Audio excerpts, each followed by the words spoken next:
toi là, c'est nous maintenant, on t'explique que ça, c'était lors de l'ascension du prophète alayhi salatu wassalam, lorsqu'il a voyagé de la Mecque à Jérusalem. Voilà, il a dit que ce que ça veut dire que Allah a fait voyager Mohammed de la Mecque vers Jérusalem. Mais ce que Oussa Djane n'a pas compris, Al-Masjid al-Aqsa n'est pas Jérusalem. En arabe littéraire, Masjid al-Aqsa, ça veut dire la mosquée la plus éloignée, ça peut être n'importe quelle mosquée. Et Al-Masjid al-Adna, c'est la mosquée la plus proche. C'est ça. Allah a fait voyager son serviteur de la Mecque vers la mosquée la plus éloignée.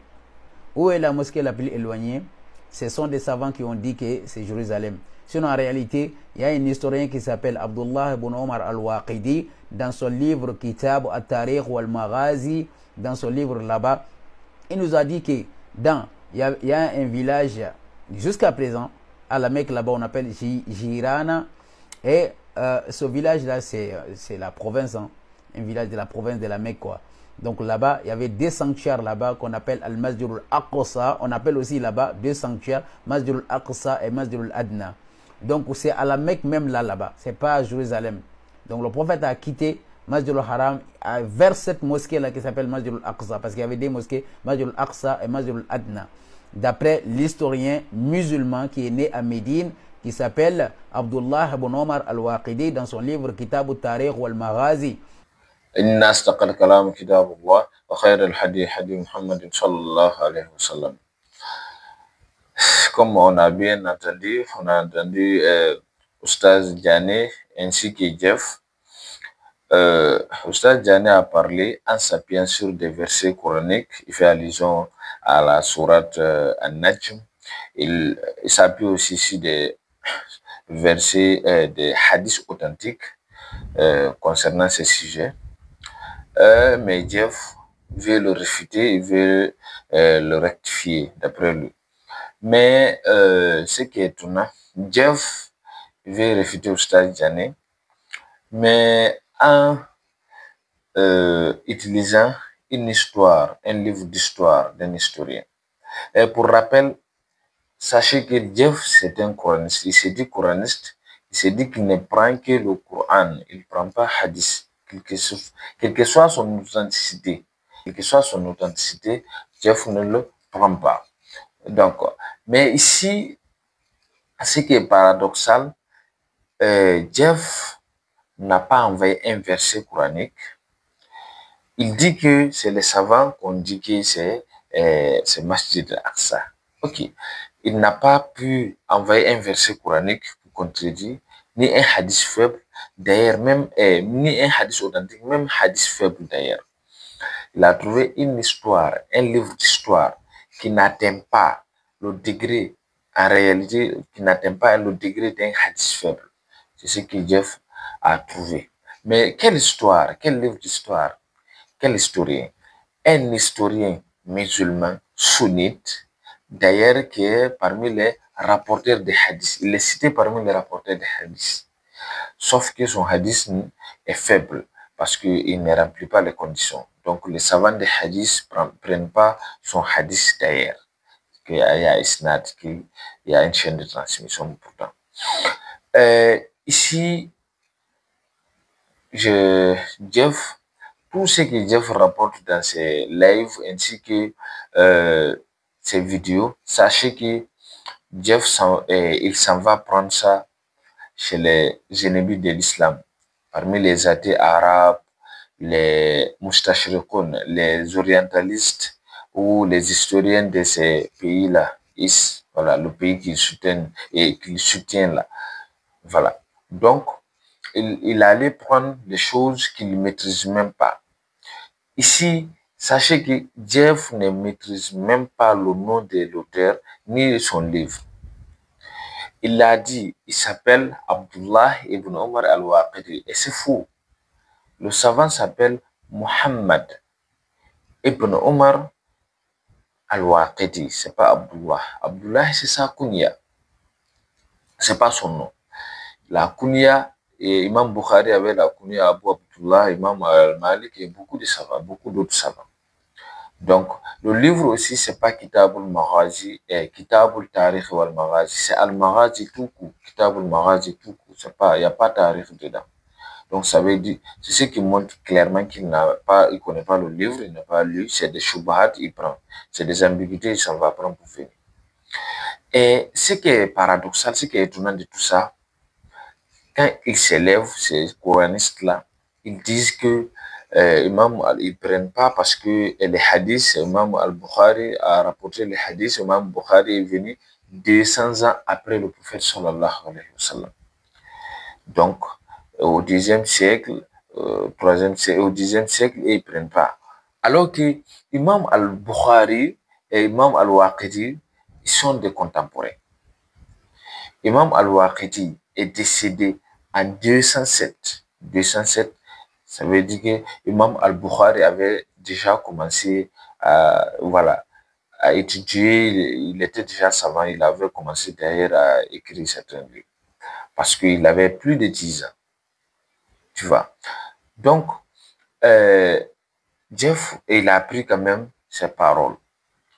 Mais on va voir les tests des savants même d'abord. Vous pouvez mettre pause pour voir les tests du savant. Si ça parle, ça n'a rien à voir avec ce qu'il dit. Pour plusieurs raisons. Mettez pause pour voir, pour ne pas être trop loin. Donc, quand on regarde les paroles d'Imam al-Waqidi d'ailleurs, Imam al-Waqidi, premièrement, si c'est vrai ce que Jeff dit, pourquoi les Quraysh, les mécréants des Quraysh, ont dit le prophète sallallahu alayhi wa sallam qu'il ment? Pourquoi ils ont démenti, ils ont dit que c'est impossible qu'un être humain puisse voyager la nuit, à une seule nuit, de la mosquée sacrée vers Masjid al-Aqsa, que c'est impossible. Ils ne peuvent pas accepter ça. Alors que Al-Jirana, c'est à quelques 25 km de la Mecque. Et Al-Jirana, c'est à 3 heures de marche, 3 heures de marche de la Mecque vers le village Al-Jirana. C'est-à-dire que le prophète pouvait aller, tu peux aller la nuit vite pour venir. Et ça, Allah, et puis aussi, comment Allah allait dire que nous c'est un miracle. Allah a commencé Subhanallah bi asra bi abdihi. Ça veut dire que c'est un miracle, c'est pour ça qu'Allah a rapporté ça dans le Coran. Mais quelqu'un peut marcher vite pour venir. Comment c'est un miracle? Et pourquoi les Quraysh peuvent dire que non, c'est impossible? Et aussi, Allah a rapporté dans le Coran, Minal Masjid al-Aqsa et Minal Masjid al-Haram et al Masjid al-Aqsa. C'est-à-dire que l'histoire, le prophète a commencé, le voyage a commencé Masjid al-Haram vers Masjid al-Aqsa. Alors que dans le document, dans le livre de Al-Maghazi, dans le livre de Imam al-Waqidi, le prophète a fait sa réalisation, on appelle ça Al-Ihram. Il a fait son ihram pour aller faire la umrah, effectuer la umrah à la mosquée sacrée. Il a fait ça à la Masjid al-Aqsa, c'est-à-dire la mosquée la plus éloignée parce qu'il y a des mosquées. Il a fait ça à Jiran. Donc, l'affaire a commencé Masjid al-Aqsa et il est parti à Masjid al-Haram. Donc, c'est le contraire de ce qui est dans Al-Quran déjà. Et aussi, ce qu'il faut comprendre, Imam al-Waqidi, dans ses livres aussi, dans ce même livre, il a rapporté l'histoire de Al-Masjid al-Aqsa, la vraie Masjid al-Aqsa, qui n'est pas ici littéraire, qui est Ismul Alam qu'on connaît. Il a rapporté la conquête de Quds, de Palestine, quand Omar, radiallahu anhu, a conquis Palestine. Et si c'est Waqidi voulait dire que c'est l'autre côté, le verset c'est à Jirana, pourquoi il allait rapporter l'histoire de la conquête de Masjid al-Aqsa? Et aussi, tous les historiens, les grands historiens, plus que Waqidi, comme Ibn Ishaq et autres, et les biographistes, et tous ils ont rapporté ce Masjid al-Aqsa, les musulmans sont unanimes là-dessus. Pourquoi depuis le 2e siècle jusqu'à maintenant, personne n'a dit que non, il a posé d'ailleurs la question, si c'est là ou c'est pas ça. C'est parce que c'est clair et net. Donc, sachez que ce que Jeff a fait ici, que nous tous on a vu, sachez que c'est comme ça il fait avec tous les versets du Coran. Tout ce qu'il fait dans ses lèvres et tout, quand il lit un verset, il en va le sens qui lui plaît et il vous donne, et c'est suiveur, il s'assied, oh oui, il est fort, il est fort. Il ne veut même pas faire débat. Et quand tu veux faire débat, il te bloque. Donc, c'est les égarements de Jeff, on ne peut pas tout citer, mais on cite seulement quelques-uns pour, et voilà, pour édifier les gens un petit peu.